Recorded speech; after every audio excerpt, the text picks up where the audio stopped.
Hello and welcome to Vice Rhino Live. Thanks for checking out this clip. Don't forget to like and subscribe because that'll make the baby Jesus cry, and I know how much you guys love making the baby Jesus cry. Any other ranty stuff? I don't know. I don't think so. I think we can just jump straight into some news items. So we're going to start with, I normally save the headline, like the thing that I titled the video after, for the end. But as I don't know how long it's going to take us to do this, I want to make sure we actually get to the thing that I titled the video. Valid. So we're going to start with that. So, I saw some of your tweets and I have shit to say, so that will take a while. So you may as well.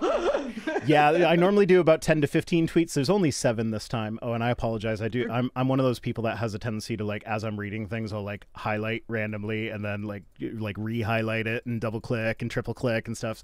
So I will try to keep that to a minimum because I know that bothers people, but it will happen. So anyway, so this comes from American Atheists. New report finds non-religious women face greater discrimination, seek community.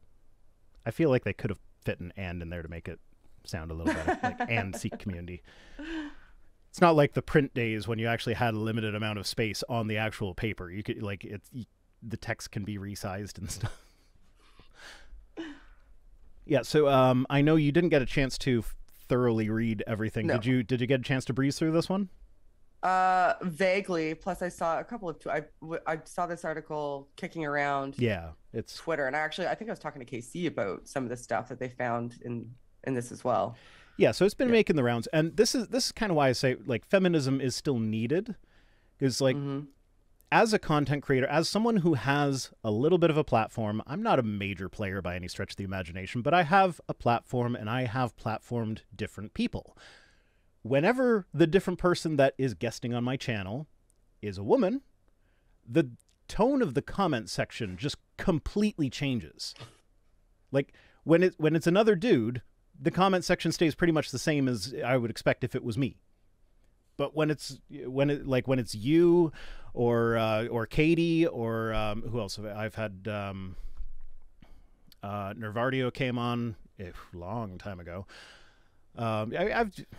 I don't know. I've had lots of guests over the years, but Gutsick Gibbon actually. Yeah. Gutsick Gibbon topped my list on. There's a new metric that YouTube gives you where it shows like how many new viewers that was their first video that they returned after that being their first video. Gutsick Gibbon's guest video for me is in the #1 spot for that metric for me right now because she's awesome. She is awesome.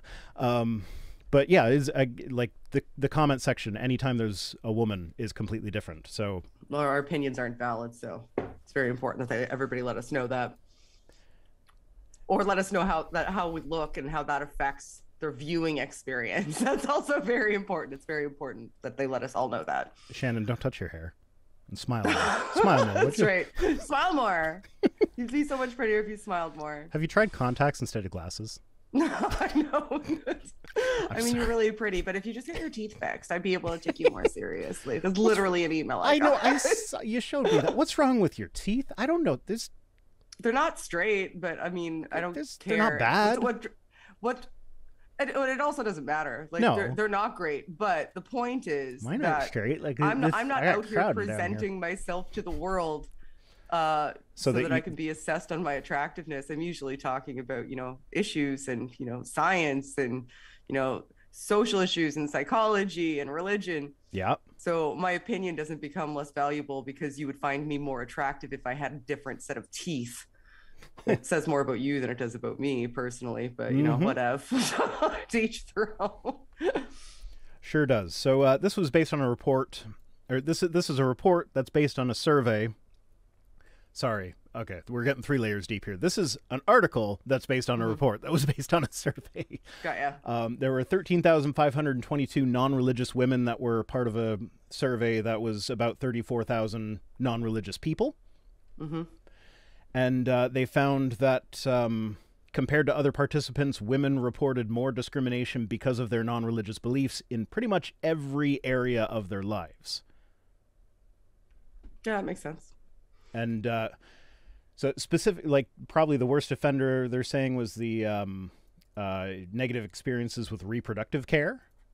Yep. So I imagine that would be stuff like, as a guy, I can just go buy a condom but as a woman, you need to go to a doctor to get a prescription for your birth control pills, and then you need to find a pharmacist that isn't a devout Catholic who will say, no, I can't fill that prescription. Oh, no, that's usually the abortion pills that they... Well, and a lot of the time, the doctors will actually ask you to have your partner come in and basically co-sign your decision with you as though you don't have a mind of your own. Yeah, so like if for birth control pills. Not just birth control pills, but also like, especially if you're looking to have a voluntary hysterectomy, or have your tubes tied, a lot of doctors will say, well, we need to get your partner involved in this decision, which no, you don't. Yeah, no, that's not their decision. Partner's decision. Yeah, so I've had a vasectomy, and now I had it while I was fairly young, and the doctor did ask, like he started going down the road of like, are you sure you're not going to regret this decision because you might want kids? But when he found out I had 3 kids, he just dropped everything and just did the procedure. You're done now. Yeah, it's like, okay, you have enough. You've hit the bar. Sorry. But now I have heard horror stories of women that have asked for tubal litigation at like, while they were having a C-section. It's like, well, you have me open. Can you just tie the damn things off? Yeah, and they won't take our and they don't do it, even though seriously. like, and this like the specific instance I'm thinking of, she already had same number of kids as me. That was her 3rd kid, and they didn't do it. They were like, no, we have to like, we can't let you make that decision when you're in this state of mind. We have to like close you up and let you heal from the pregnancy and everything, and then you know, after you've had some time to think about it, then we'll start consulting about whether to maybe do this down the road potentially. And it's like, why? Like, you got to let her heal before you can rip her back open? Like, what?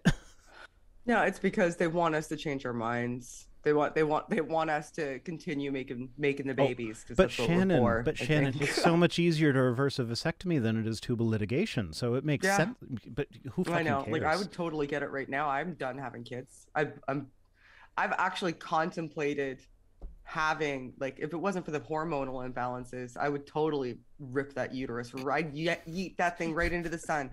I have no need for it. No need for it, causes me nothing but trouble. Yeah, but I know, but I wouldn't be taken seriously because people also assume at a baseline that we're not as informed, and even if we are informed, that we're more liable to make decisions emotionally. So they have this bias that tells them that they can take our decisions and our choices less seriously because it's imbued with this perspective that most of the decisions that a woman is going to make are either not theirs, not informed, or have been come to through emotional means. So they make us jump through more hoops to prove that we actually know what we want to do for ourselves.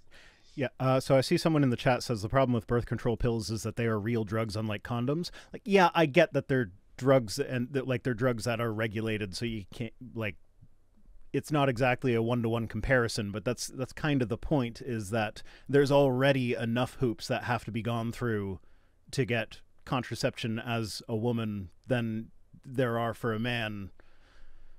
And now I'm using I might trip over the terminology a little bit. Like, I'm using woman and man here, like people with penises, people with vaginas. Like, I don't mean to be exclusionary with that, but like it's like it's a barrier method is always easier. But like some of the inherent problems of having a uterus, like they have already got enough inherent problems that we don't need to be adding to them with the, like, oh, well, we need to talk to your partner before we can give you a prescription for this. And then and there's also reasons that women take birth control pills that aren't simply for birth control as well. Take them for myriad other things. Like, I was put on birth control pills when I was exceptionally young, long before I was sexually active, because I had I think it was called endometriosis. Like, I had like really severe menstruation that caused like really bad cramps and other symptoms, and it was a way of regulating it. So there's all kinds of reasons outside of contraception that women would want the birth control pill. And okay, so next up, this is completely unsurprising. This discrimination was markedly higher in very religious communities than less religious communities. So that's, you know, the women would be put through more of a like there'd be more hoops to jump through to get contraception in a heavily religious area. If you even could. Oh yeah, and on top of that, there'd be more expectations about what your societal roles are and what your duties are in relationships in religious communities than there would be in secular communities with relation to how women just operate day to day. You know, we're supposed to be helpmates, right? Yeah. Yeah. Or so I've heard. I'm not a very good one. So I've got I forgot to change my Stream Elements bot. I'm not doing the like. You can still go to the thing and sign up for the Bart Ehrman debate if you want, but I'm not doing the rant today, so I feel like it's rude to have the bot going saying sign up for the thing. So let's delete that one. Save. I just have the tip your host bot, which I'll read super chats at the end, just so we don't get like Shannon and I have a tendency to get off the rails anyway. So Valid. Adding super chats into the mix is just going to make it worse. I know, we've only just started and it's already halfway off the rails. We're not even halfway through one article. And it's been half an hour. Yeah. I want to hear more of it though. It's because like there was a part of it, if I'm remembering correctly, I have it up on my screen, but I don't know if I have it on the right section, that was talking about especially women in secular communities. So like if you're a woman, you're more likely to kind of want to seek out a community. Yes. And once you find a community, you're more likely to be pushed to the outskirts of that community as a result of just your gender, really, and the perceptions around your gender in that community.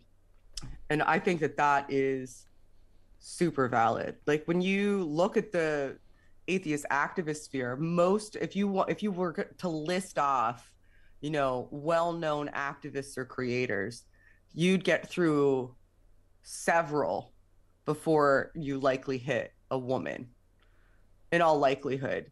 And a lot of the time it is because we either aren't offered a platform, or if we are offered a platform, we're offered a platform where we would be standing alongside people who are like diametrically opposed even to our own rights or the rights of people that we care about. And then we end up being the ones who relinquish the platform. We say, okay, well, we can't stand next to this person, so we're not going to go to this event, even though we've actually finally been offered a stage. We say, okay, well, I mean, thanks and everything, but don't you think that this person has like these like reprehensible views about people like me and people in the LGBT community and all of these other things that I wouldn't be comfortable around? Like, that's not making a space for me that I feel is comfortable.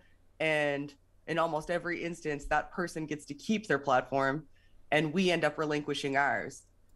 And on the flip side of that, the very people that think that those people, the people that we're relinquishing our platform for, shouldn't have a platform. If we do say, okay, you know what, I'm going to bite it, I'm going to do this, I'm going to take the stage, I'm going to take the microphone why are you endorsing that person? Why are you endorsing that? What happens? Yeah. Just being in their presence and sharing a stage with them is seen as the same as endorsement. It's a damned if you do, damned if you don't. And then we get we get attacked. And then should you dare to speak publicly about the fact that you are having you're having to relinquish your opportunity to have a platform so that other people can platform these like people with heinous views, then people come back and it's like, oh, well, why don't you just start your own platform, start your own community? Yeah, because that's so easy. It's this awful catch-22 that I think a lot of pardon me, other people maybe just don't understand. They just don't experience it the same ways, and they especially don't experience the pushback in the same way, especially if you are a member of like a minority community. Anytime you're in proximity to somebody who's diametrically opposed to that, you get the pushback, even though the only answer is to relinquish the stage and then they just have the microphone by themselves. So it's frustrating. Well, it's incredibly frustrating. I can say as a white cis male, it is incredibly easy to miss the fact that women are marginalized oftentimes. And I can tell you when I started my channel, I was kind of falling into the the anti-SJW crowd.